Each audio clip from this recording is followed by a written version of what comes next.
다르고 문화도 다르지만 어린아이 같이 정말 천국에 너희가 어린아이 같이 아니면 들어가지 못한다고 한 것처럼 그 아이들 눈망울 속에서 내가 더 기쁨을 얻고 나도 이곳에 있고 싶다. 잠깐이라도 그 생각 들었어요. 아이들 속에서. 열악한 환경에서 아이들을 볼 때 너무 초라하다, 안 됐다 이런 생각이 들었는데 우리 유치원에 와서 원복을 입고 이런 모습을 보니까 이런 변화된 모습을 보니까 정말 이 유치원을 통해서 많은 교육이 이루어졌으면 좋겠다는 생각이 들고 행복한 이런 장소가 되었으면 좋겠다는 생각이 듭니다.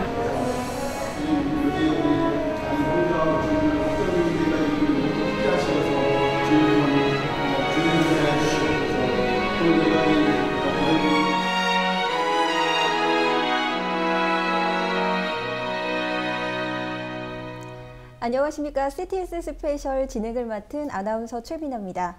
이번 시간에는 선교의 볼모지이자 국민의 98%가 불교를 믿는 국가 먼 땅 캄보디아에 주님의 복음을 전하는 북방선교의 대표자들을 만나보는 시간인데요.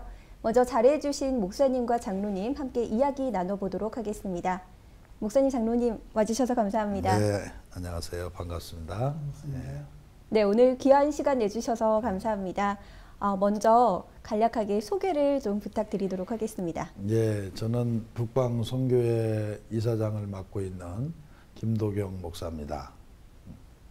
저는 사무총장을 맡고 있는 황진 장로입니다. 네, 오늘 와주셔서 감사합니다. 네. 정말 이야기로만 들었는데 북방선교회 그 처음 이름만 들으면 왠지 좀 우리 땅인 북한을 돕는 선교단체 같기도 하고요. 네. 그 북방선교에 대해서 간략히 좀 소개를 부탁드리겠습니다. 예. 이제 그 우리 성경의 예레미야서 50장에 보면은 북방이라고 하는 단어가 나와요. 이제 거기서 나오는 북방은 당시의 메대 바사 연합군을 상징하는 것인데, 이제 제가 이해하기로는 하나님의 백성을 괴롭히는 나라, 또 하나님을 모르는 나라, 이렇게 생각이 들었어요. 그래서 한 20년 전에 제가 나름대로 기도하면서 하나님을 모르는 아시아 국가 중에 어려운 나라를 선교를 해보자. 그래서 선교의 이름을 북방선교회라고 이름을 지었어요. 그래서 이제 처음에 시작한 곳이 필리핀입니다. 그래서 이제 필리핀의 마닐라 크리스찬 신학대학이라고 이제 여러 목사님들과 이제 또 많은 후원자들을 통해서 그곳에 그 정규 대학 신학대학을 세웠어요. 그리고 이제 그곳에서 제가 할 사명이 다 끝난 것 같아서 중국의 영길에다가 신학교를 세워서 그 중국 그 초속교회 그 조선족 전도사님들 모아가지고 거기도 지금 한 15년 정도 이렇게 계속 신학교를 짓고 또 이렇게 교수들을 같이 이렇게 초빙해서 들어가서 그 전도사님들을 교육하고 이렇게 하는 일을 했습니다. 그래서 이제 그것도 제 사명이 다 된 것 같아가지고 이제 이렇게 기도하는 중에 캄보디아의 그 식수 문제가 참 어렵다는 이야기를 들었어요. 그래서 제가 그 캄보디아에 있는 선교사님을 찾아가서 저희 교회에서 이렇게 운물 선교를 했습니다. 2년 동안 이렇게 운물 선교를 쭉 해오는 중에 그 선교사님이 한 18년 정도 이렇게 선교를 하고 있는 분이셔요. 근데 그분이 하시는 말씀이 어려서부터 불교 문화에서 성장한 젊은이들을 다 큰 상태에서 복음을 전하려고 하니까 너무나 비효율적이라는 거예요. 그러면서 저한테 목사님 우물 파주는 거 그만하시고 제일 필요한 게 교육이라는 거예요. 그래서 어떤 교육이 필요하냐 그랬더니 어려서부터 이 불교 국가에서 태어난 아이들에게 기독교 복음을 쭉 심어서 이 아이들을 성장을 같이 해 주어야 진정한 선교가 된다. 이 이야기를 듣고 이제 다시 돌아왔는데 기도하면 자꾸 그 생각이 떠오르는 거예요. 그래서 제 나름대로 기도하면서 새로운 북방 선교회 회원들을 제 주변에 있는 분들로 조직을 해서 그러면 한번 교육 선교를 좀 해보자 해서 과거의 북방 선교회 회원들이 아닌 우리 군산 또 전주, 익산, 이 전라도 지역에 있는 목사님들, 장로님들 또 성도님들 이렇게 회원으로 모집을 해서 이렇게 새롭게 교육 선교를 시작하게 됐습니다. 네, 그럼 방금 전에 그 교육 선교라고 말씀을 해주셨는데요. 저희 황진 장로님 사무처장 맡고 계신데 저희 장로님의 역할은 또 어떤 부분을 담당하고 계실까요? 제 역할은 이제 그 이시장 목사님을 도와서 실무적인 일을 좀 돕고 있습니다. 네, 그 실무적인 부분이라 하면 좀 어떤 부분들, 또 의료 선교에도 함께 동참하셨다고 하시던데. 사무적인 일도 이제 도와드리고 또 제가 이제 직업이 이제 그 의료 쪽에 있기 때문에 의료 선교도 좀 조금 하고 있습니다. 네, 그러시군요. 그렇다면 이 북방 선교회가 펼치고 있는 사역, 그 교육과 의료를 포함해서 또 아까 우물파기 사역도 말씀해 주셨고요. 네, 네. 또 그 밖에 또 다른 사역들이 있다면 또 어떤 부분들이 좀 더 있을까요? 예, 우리 이제 현재 북방 선교의 그 선교 목표는 첫째는 교육에 올인하자 하는 거였어요. 교회를 세우고 또 의료 선교를 하고 구제하고 하는 것도 부수적으로 해야 될 일이지만 저희들이 가지고 있는 꿈은 이 유치원 교육서부터 대학 교육까지 연계해서 앞으로 이 아이들을 철저하게 예수 교육을 시켜서 캄보디아 불교 국가를 기독교 국가로 바꿀 수 있는 글로벌 인재를 좀 만들어 보자 하는 꿈을 가지고 있거든요. 그래서 계획은 여러 가지를 가지고 있지만 지금 현재로서는 이 교육 사업에 지금 전념하고 있습니다. 예. 네. 그 이번에 지난 9월 달이죠. 특별히 캄보디아에 직접 다녀오셨다고 들었는데요. 네. 어떻게 다녀오시게 되셨나요? 저희가 그 앞서 말씀드렸듯이 캄보디아 프놈펜에서 선교하시는 선교사님의 말씀을 듣고 제가 올 4월 달에 하여튼에 아무 준비도 없었지만 하나님의 인도하심에 따라서 그곳에 가서 선교사님이 소개해준 그 프놈펜 시내 그 공항에서 한 10분 정도 가는 곳에 건물을 하나 저에게 소개를 해주셨어요. 그래서 뭐 모든 건 하나님께 맡기고 일단은 계약을 무턱대고 하고서 시작해 하시는 분도 하나님이실 테니까 결과도 하나님이 해주실 것이라 하는 믿음으로 일단 계약을 하고 돌아와서 기도하면서 후원자들을 이제 모집하기 시작했죠. 그래서 올 8월 말에 이제 유치원 건물 공사가 다 마쳐졌고 9월 16일 날 우리 여기 사무총장이신 황진 장로님과 또 병원 간호사들 두 분하고 같이 가서 우리 개원 예배도 드리고 또 그곳에 어려운 분들 의료 선교도 하고 이렇게 돌아왔습니다. 예. 네, 저희 그 북방 선교회가 캄보디아 선교 사명의 역할을 감당하고 있잖아요. 그렇다면 캄보디아라는 국가는 좀 어떤 국가인지 좀 소개를 부탁드리도록 하겠습니다. 캄보디아는 뭐 일반적으로 알다시피 아주 어렵게 사는 나라고요. 특히 동남아시아권에서도 제일 어려운 나라입니다. 그런데다가 이제 종교적인 상황은 불교 영향을 강하게 받는 그런 나라이고요.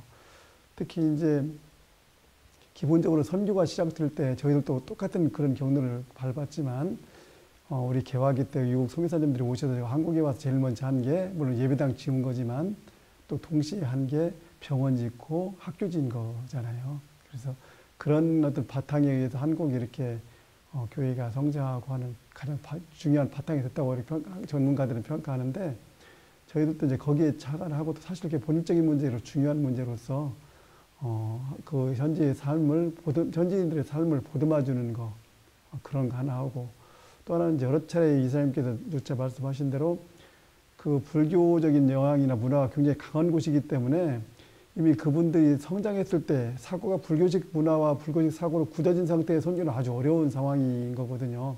그래서 그런 것이 고정화되기 전에, 완전히 굳어지기 전에 어린 아이들 때부터 교육을 통해서 복음이 전파됐을 때만이 열매에 맺을 수 있겠다라는 그런 연구를 하신 분들이나 현지에서 경험하신 분들의 어떤 조언이나 결과를 받아들여서 저희들이 했던 게 이제 교육 사업이고요.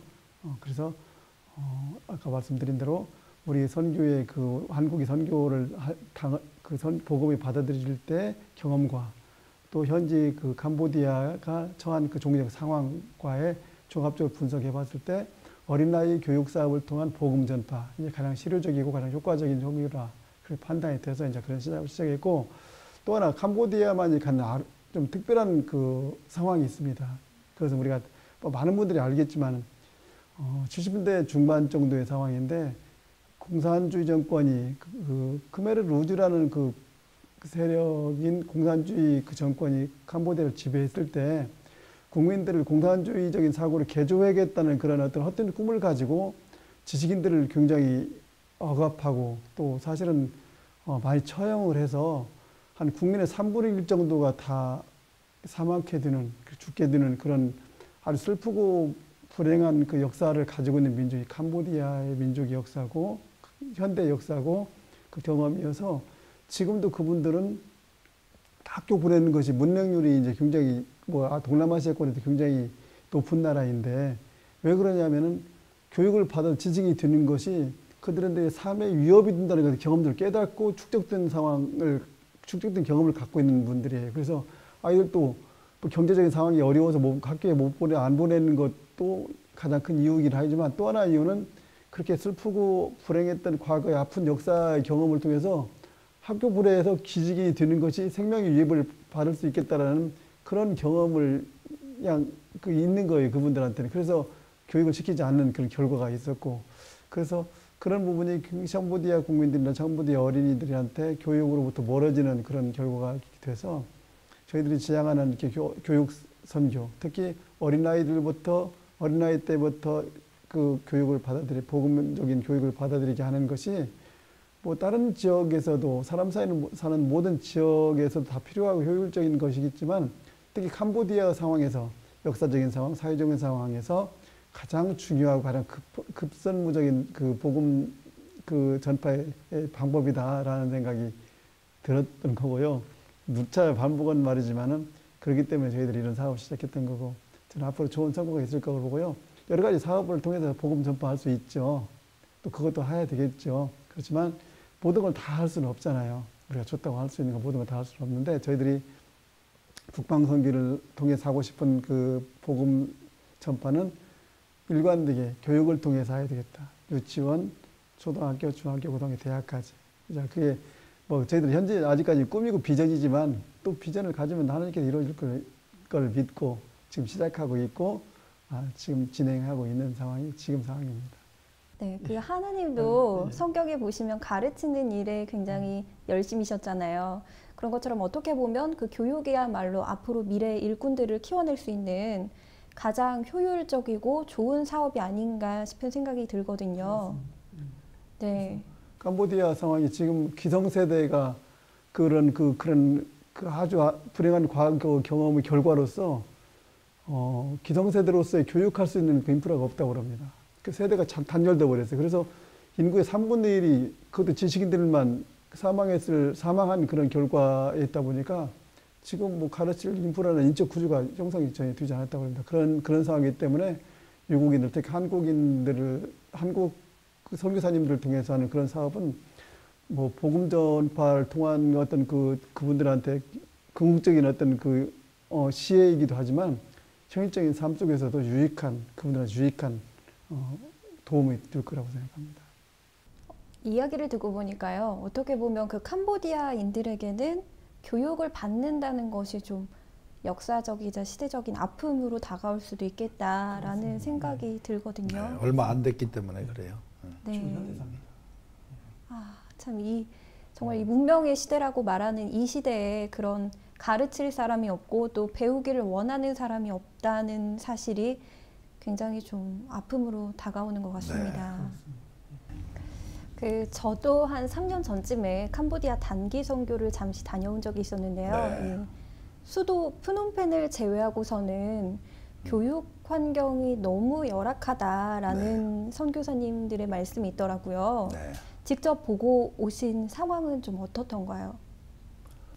뭐 프놈펜은 아닌데요. 저도 이제 시골에 전에 가본 적이 있는데 교실 바닥이 흙바닥이었던 것 같고요.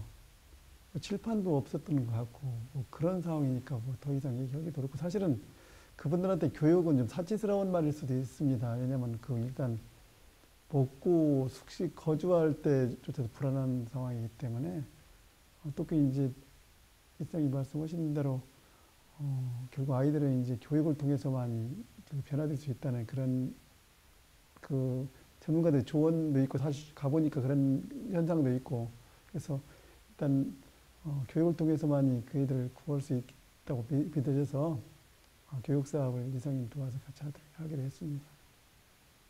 네, 그러면은 캄보디아의 교육 사업의 일환 유치원을 설립하셨다고 하시던데 이름이 예, 이름은 이름을 뭘로 짓까 고민하다가 참 하나님 은혜다 하는 생각이 들어서 은혜 유치원으로 이렇게 이름을 지었고 이제 그 건물을 등기를 내야 되기 때문에 법인을 세워야 되더라고요.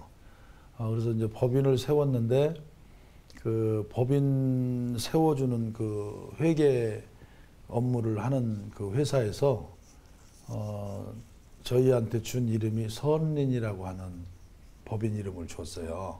그래서 선린이 우리나라 선린상고 뭐 선린고등학교 있잖아요. 그 선린이 무슨 뜻이냐 그랬더니 좋은 이웃이다 하는 뜻이래요. 그래서 제가 생각하기를 참 하나님이 다 이렇게 준비해 주셨구나. 지금 캄보디아 이 프놈펜 외곽 지역의 실정은 거의 공립 유치원, 공립 초등학교 이런 것이 다 있어도 운영이 안 된답니다. 왜냐하면 아이들을 보내지를 않으니까. 그래서 참 문맹률이 너무 낮고 이러한 상황인데 저희도 처음에는 이 시골 지역에다가 세우려고 했는데 저희 북방 선교회에서 가지고 있는 교육 선교의 꿈은 이 아이들을 계속해서 대학교까지 이렇게 교육을 시키려고 하는 꿈이 있기 때문에 아무래도 시골 쪽에서는 좀 한계가 있다. 그래서 프놈펜 수도에 저희가 지금 유치원 세운 지역이 공단 지역입니다. 그러니까 엄마들이 다 공장에 가서 일하는 동안 이 아이들이 방치되어 있어요. 그래서 지역적으로도 또 앞으로 이 아이들을 잘 교육시키는 데에도 아주 중요한 역할이 될 것 같습니다. 예. 캄보디아의 유치원이 오전반과 오후반 2부제로 운영이 된다고 네. 하던데 네, 네. 은혜 유치원은 그 시스템이 조금 다르다고 들었습니다. 네, 네. 지금 이제 현지 유치원들을 보면요. 9시에 등교해서 11시에 이제 집으로 가고 또 2시에 등교해서 4시쯤에 집에 가고 이런 시스템으로 되어 있더라고요. 근데 이제 저희 은혜 유치원은 아침에 9시에 등교해서 이제 오후 3시에 이제 귀가시키는 시스템으로 되어 있고 다른 그 캄보디아 유치원은 이렇게 중식이나 간식 이런 것을 안 주는데 저희는 이제 기독교 문화를 그들에게 선도하기 위해서 전액 무상으로 중식 또 간식 이렇게 그리고 최고의 이제 그 교육 환경을 좀 아이들한테 서비스하면서 복음을 전하는 그런 교육을 지금 시행하고 있습니다. 캄보디아에 어떻게 보면 상위층이라고 할 수 네. 있는 그 상위 1%가 다니는 네. 교육기관들을 운영하는 그 종교가 이슬람 종교가 네, 지금 네, 그 네. 부분을 담당하고 있다고 들었거든요. 네, 네. 제가 이제 그 프놈펜 시내를 가보니까 제일 잘 지어놓은 그리고 제일 그 캄보디아 상위 1% 부모들이 선호하는 곳이 이슬람에서 지은 유치원이고, 거기는 원비도 엄청 비싼데도 그 이슬람 유치원을 선호하고, 그 다음에는 이제 불교에서 지은 유치원, 또 미국이나 영국 같은 데서 이렇게 지은 유치원들이 많더라고요.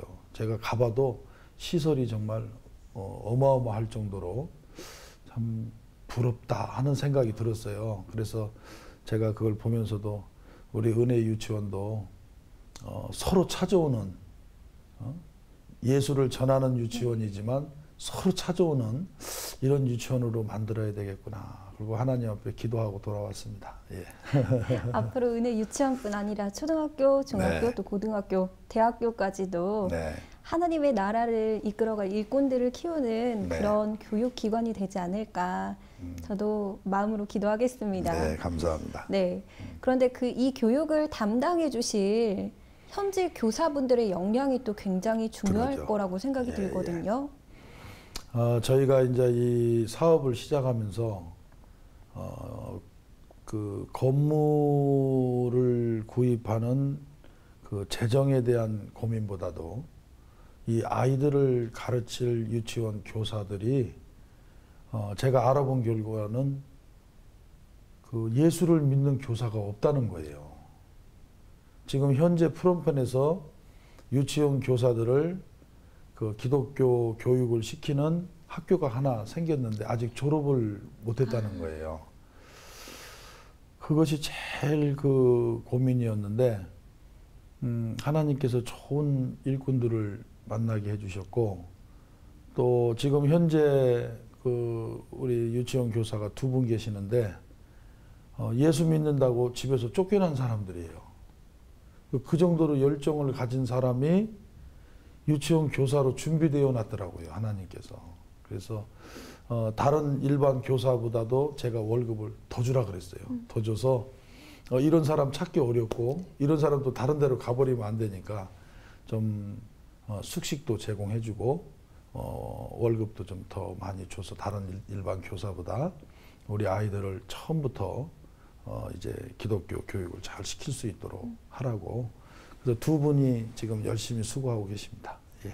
그 2분 선생님들과 함께 현지에서 사역하시는 선교사님을 또 파송하셨다는 이야기를 들었습니다. 제일 이제 그 선교의 고민은 이제 그 실질적으로는 사람이거든요. 사람. 그 교육하고 또 관리하고 하는 것인데, 이번에 저희가 이 일을 하면서 우리 장로님하고도 말씀을 드렸지만 하나님이 다 예비하시고 준비하신 일이었구나 하는 것을 깨달았어요. 왜냐하면 지금 이제 저희가 파송한 이미실 선교사님은 올해 32살이에요. 근데 여자분이신데 단기 선교로 그 캄보디아에 갔다가 그 어린아이의 현실을 보고 그곳에 주저앉아 버렸어요. 그래서 4년 동안 초등학교 지금 교사를 하고 있었어요. 캄보디아 말도 얼마나 잘하는가, 캄보디아 사람보다 잘하는 것 같더라고, 제가 볼 때는. 그런데 이분이 4년 동안 이제 훈련을 그 선교사님 밑에서 초등학교 교사로 있으면서 자기 나름대로의 꿈을 키웠을 거 아니에요. 그래서 지금 자기 계획이 유치원을 자기 단독으로 좀 해봐야 되겠다, 이렇게 지금 계획을 하고 준비하는 과정에 있었어요.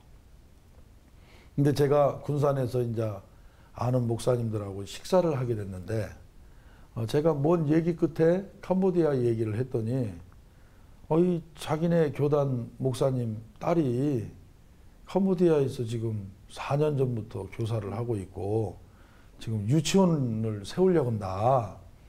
그 소리를 듣고 제가 바로 그 목사님한테 전화를 드렸어요. 그랬더니 그 목사님도 너무 좋아하면서 이제 만나게 되었고, 제가 또 캄보디아에 가서 그 선교사님을 좀 만나봤고, 또 그분과 대화하는 중에 우리 북방에서 가지고 있는 선교 마인드와 맞았고, 그래서 너무 감사해서 그분을 우리 북방 선교의 최초 선교사로 이제 캄보디아에 파송을 했죠.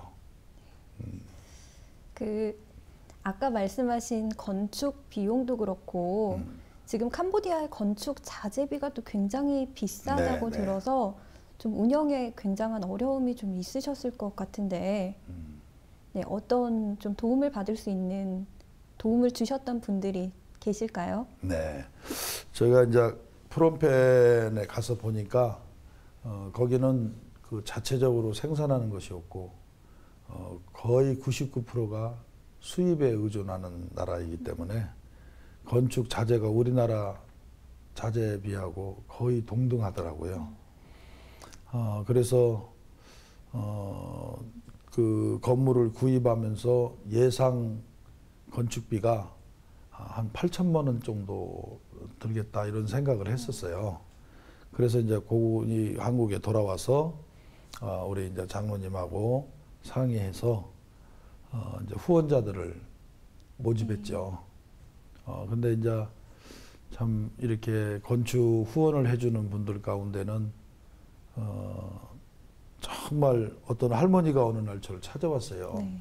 그래서 어디 교회 집사님이라고, 그래서 어쩐 일이시냐고 했더니 목사님이 캄보디아에 유치원을 짓는다는 소식을 들었다고, 그러면서 봉투를 하나 내놓으세요. 그래서 그 행색이 초라한데 제가 볼 때는, 그래서 마음이 좀 짠하더라고요. 그래서 이렇게 보니까는 100만 원이 들어있는 거예요. 그래서 제가 뭐 하시냐고 그랬더니 전통시장에서 그 자판 생선 가게를 하신다고. 그래서 마음이 얼마나 뭉클하든지, 이제 그런 할머니 집사님 또 어린 아이들 저금통을 털어서 이렇게 도와주시고, 그래서 이제 그 건축비가 8천만 원으로 예산했는데 다 하고 나니까 한 1억 1천만 원 정도 들었어요. 근데 뭐 여러분들이 이렇게 협조를 해주셔가지고 잘 헌당 예배도 드렸습니다. 예. 네. 그렇다면 그분들의 후원으로 세워진 은혜의 유치원 네. 원생들을 모집하는 것도 조금은 어렵지 않았을까 하는 생각이 들거든요. 네. 불교 국가에서 이 기독교의 커리큘럼을 가진 네. 유치원에 자녀를 보내는 부모가 많지 않았을 것 같은데 네. 어떠셨던가요? 이제 처음에 우리 선교사님이 이제 원화를 모집하다 보니까 모집이 안 된다고 전화가 오는 거예요. 그래서 왜 모집이 안 되냐 그랬더니 거기 유치원 가면 예수 믿어야 되니까 안 보낸다고 이제 그렇게 했다는 거예요. 그런데 이제 얼마 후에 그래도 이제 기도해보자. 하나님이 예비하신 아이들이 있을 것이다. 이렇게 또 인내하면서 기도했더니 정원을 50명만 1차적으로 하기로 했는데 우리 선교사님이 너무 많이 와서 더 이상 받을 수가 없다고, 그러니까 목사님 1차적으로 40명만 받아서 운영을 해보겠다고. 아니 얼마 전만 해도 아이들이 안 온다고 막 그렇게 고민을 했었는데 제가 이제 그런 것을 보면서 하나님은 반드시 그 예비하신 그런 하나님의 자녀들이 꼭 있구나 하는 것을 느꼈습니다. 아멘. 예. 근데 또 제가 갔을 때 느꼈던 캄보디아는 아이들의 표정이 너무 해맑더라고요. 어떻게 저렇게 하나같이 예쁠 수가 있을까 하는 생각이 들었는데 저희 장로님 느끼시기에 그 캄보디아 아이들은 좀 어떻던가요? 그 아이들은 참 말 그대로 누구나 하듯이 천사 같다고 그러잖아요. 그래서 뭐 그 말씀하신 대로 아나운서님 말씀하신 대로 뭐 어디 나라 아이들도 다 순종무구하고 때묻지 않고 그런 표정이고요. 그런 눈망울 보면 그렇게 느껴지고, 그래서 모든 가능성을 그 안에 포함하고 있다고 생각합니다. 그래서 우리는 교육이라는 건 어떤 가능성을 놓고 전제하고 하는 게 교육이지 않습니까? 긍정적인 가능성, 특히 우리 이제 믿는 자로서의 그 복음 안에서의 궁극적인 것에 열려진 가능성을 놓고 이제 하는 것일 때, 그 순전무구함, 백지 같은 그런 마음에 그런 하나님의 복음이 던져지고 뿌려졌을 때, 복음 안에서 또 하나님 섭리 안에서 무한한 또 잠재력을 가진 아이들 성장할 수 있지 않을까 하는 기대와 비전과 소망을 가져보고, 또 그런 믿음의 그 동량들을 통해서 캄보디아가 정말로 저희 나라가 그 선교사들에 의해서 뿌려진 복음에 의해서 지금 우리가 이렇게 아직도 가야 할 길이 멀지만 그래도 이 정도라도 이렇게 나라가 안정되고 좋은 나라가 됐듯이 저희들이 복음을 통해서 교육했던 그런 그 유치원 아이들을 통해서 복음의 교육을 받는 유치원 아이들을 통해서 캄보디아라는 나라가 정말 우리가 걸어왔던 그 길을 똑같이 걸어와서 정말로 복음 때문에 이 나라가 이렇게 됐다라고 하는 그 간증이 캄보디아 역사가 있었으면 좋겠다. 그럼으로써 캄보디아 민족이 하나님 나라로서 인도되는 그런 놀라운 역사가 있으면 좋겠다는 꿈이 사실은 너무 작게 시작하는 거지만은 그 기대와 꿈과 비전은 거기까지 이루고 있습니다. 아멘. 꼭 저희 장로님 말씀대로 저도 될 수 있도록 늘 마음으로 생각하고 기도하도록 하겠습니다. 우리 이제 네. 이제 아나운서님께서 아이들이 천진난만하다 그랬잖아요. 우리 인류학에 보면은 가난도 문화다 하는 말이 있어요. 그러니까 대를 이어서 가난하게 살다 보면 거기에 그냥 순응하고 사는 거예요. 그러니까 캄보디아가 거의 149위 국가래요. 베트남도 못 사는데 베트남에서 원조를 받고 살거든요. 그럼에도 불구하고 그 아이들을 볼 때 아주 천진난만하거든요. 캄보디아가 행복지수가 우리나라보다 더 낮다 그러잖아요. 우리가 엄청 더 잘 사는데도 행복지수는 낮고 그 사람들은 엄청 못 사는데도 행복지수는 우리보다 높다는 거죠. 그것을 이제 좀 아이러니한 건데 그러나 그 아이들이 그렇다 할지라도 그 가난을 계속 우상국가이기 때문에 대물림을 해서는 안 되거든요. 그래서 기독교 문화가 필요하고 그들이 알지 못했던 새로운 소망과 비전을 심어주기 위해서 저희들이 이 교육을 하고자 하는 거죠. 네. 네. 그렇다면 그 아이들 중에 혹시 기억에 남는 아이들이 있으신가요? 이제 우리 장로님도 같이 가셔서 이제 네. 보셨지만 그 12살 먹은 아이 저한테 물어보는 거예요. 선교사님이 이 아이를 받아야 되느냐 안 받아야 되느냐. 그래서 왜 그냐 그랬더니 나이가 12살이라는 거예요. 근데 12살이 왜 유치원 오냐 그랬더니 돈이 없어 공부를 못했고 지금이라도 그럼 초등학교를 가면 되지 않냐 그랬더니 지금도 초등학교에 가서 학비 내고 또 이렇게 학용품 사고 이럴 형편이 안 된다는 거예요. 그래서 유치원에서 무상으로 해주니까 여기서라도 좀 공부를 했으면 한다고. 그래서 제가 생각할 때 뭐 5, 6세 아이들이 공부하는 곳이지만 12살이든 20살이든 배우겠다 하는 아이들에게 가르쳐야 그게 맞다 그렇죠. 생각이 들어서 그 12살 먹은 아이를 유치원 6살 반에서 같이 공부하게 했습니다. 예.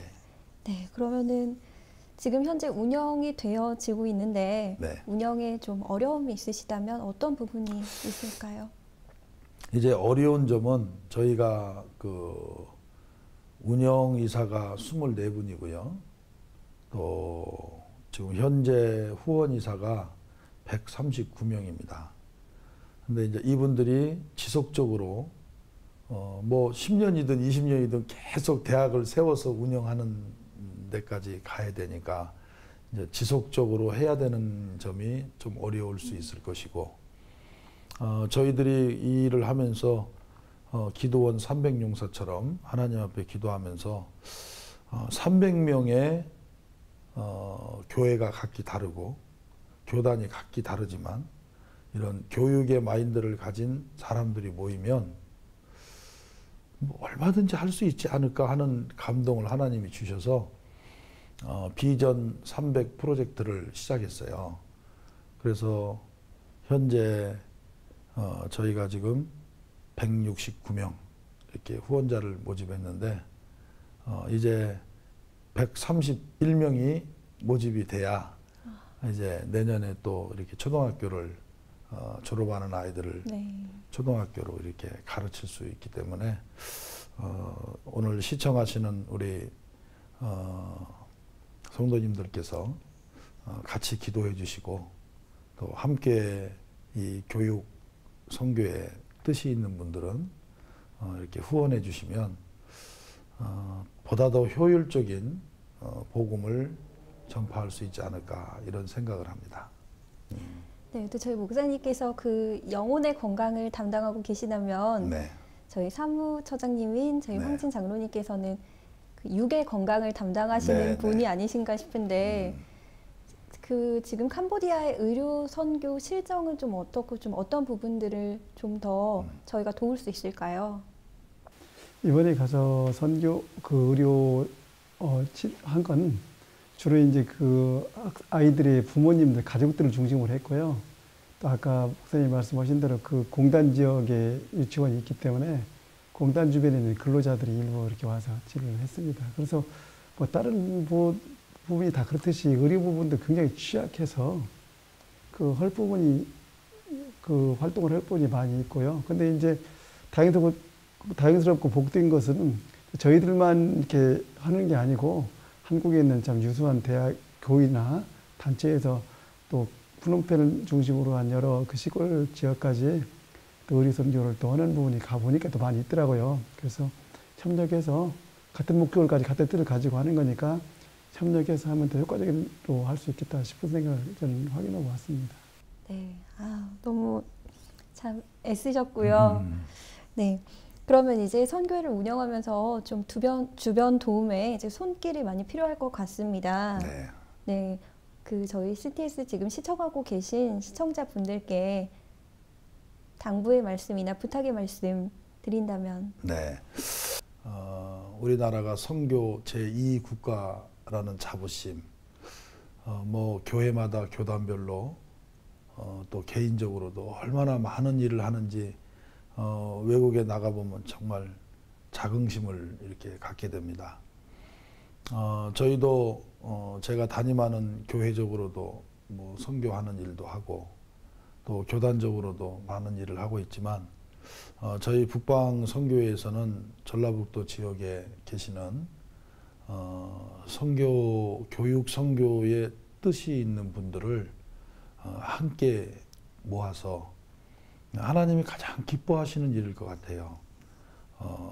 왜냐하면은 합력하여 선을 이루는 걸 하나님이 원하시고 형제의 연합함과 동거함이 어찌 그리 아름다운고 하셨기 때문에 저희 북방 선교회에 여러분들도 같이 동참해 주셔서 정말 이렇게 짜집기식 선교가 아니라 좀 꾸준하게 이 아이들을 계속 하나님의 사람으로 성장하는 것을 같이 보면서 저 불교국가, 우상국가, 하나님을 모르고 죽어가는 또 문맹률이 최하위라고 하는 저 나라에 정말 우리가 함께 뜻을 모아서 이 교육 선교의 본을 좀 모델을 좀 만들어 주었으면 좋겠다 하는 소망입니다.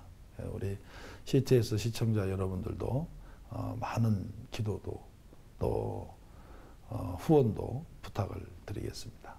예. 네. 땅끝까지 이르러 복음을 전하라는 주님의 지상 명령을 감당하고 계신 북방선교회 김도경 목사님과 황진 사무처장님과 오늘 함께했습니다. 먼 땅 캄보디아의 주님의 지상 복음 명령을 전하는 하나님의 충성된 일꾼으로 저희 CTS 시청하고 계신 여러분들도 함께 기도로 물질로 동참해 주시면 감사하겠습니다. 지금까지 저는 진행의 최민아였습니다. 함께해 주신 여러분 감사합니다.